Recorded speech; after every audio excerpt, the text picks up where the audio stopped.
Well, hi, David. Hi, Danielle. How are you today? I'm doing great. How are you? Good, thanks. Well, I really appreciate you taking the time to talk to me today about Myers-Briggs. No problem. I'm asking several people within the organization a few questions on how they essentially utilize it in the workplace. Okay. So, I know I had asked you to really look at sensing and intuition. And do you know a little bit about that? Well, I certainly remember going through the training with you guys, Good. and I've had a chance to review what sensing and intuition really kind of involves, and I guess I would generally agree with everything that's on the sheet for sure. And it is overall, just for everyone else to know, it's how you take in information. Right, right. Great. And what is your preference, sensing or intuition?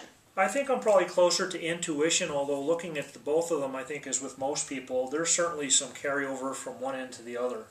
Right, right. And you will have some carry-on that you will exhibit both of these throughout the workday, but there's just one that energizes you a little bit more than the other one. And I definitely saw that, certainly on the intuition side. That's where I start from. Yeah. And then I can certainly move towards the sensing if I need to, and I'm not uncomfortable there, but I'm definitely starting with the intuition. Okay, well, great. So in your average workday, how do you energize as an individual who prefers intuition? Sure. Well, one of the first things it talks about hearing general concepts, trying the new and untested, and I think that really kind of hit it on the head for me.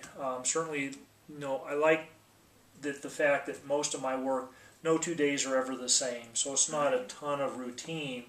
And even when there is routine, I think what really energizes me is to bring something new and different, some value added to that routine, to try to make it better than perhaps the way it was done in the past. Okay, so you like changing it up a little bit. I do. Oh, good. Now, like you said earlier, there's parts of your workday that you have to incorporate the other one, which is sensing in this case. So what do you do, whether it's people or tasks, to rebalance yourself when you're focusing more on the sensing during the workday, since that's out of your preference? Well, I think a good example on the sensing is that folks that are in the sensing category like hearing facts and details first. And I generally like to hear the big concept, what's the big picture, first, and then go over to the facts and the details. So I think what kind of rebalances me is that if I am getting mired down on the sensing side with the facts and the details and the real nitty-gritty, is just keeping in mind what the bigger picture is and understanding the context of what I'm working on, even though it may be very detail-oriented, in terms of understanding the bigger picture around it. So if you're, let's say, for example, you miss a meeting or something, if someone were to approach you, you prefer just the big, overall, general, big picture first and not be inundated with details off the bat? At least to start, yes. If I want more detail, I'll ask it, but I generally want to understand the bigger picture before I get down to the real small detail. Okay, good to know. Now, of course, we all are striving to expand our base of knowledge.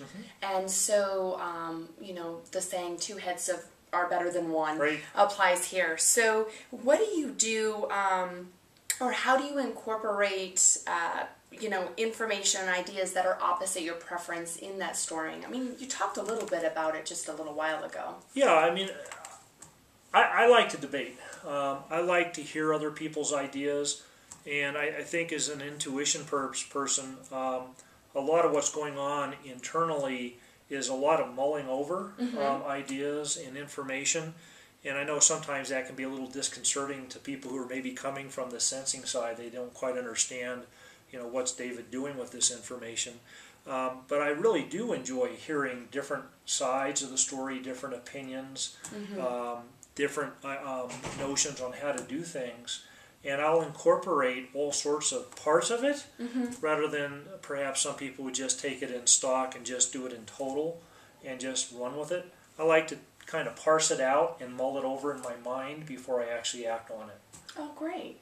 Well, thank you again for sharing this information related around Myers-Briggs. And I know we talk about this and we do this stuff throughout the day, but to be able to have a concrete tool to be able to help guide us through this process and understanding each other, I think is really important. Yeah, it is really a very neat tool. Great. Well, thanks again for your time. Thank you.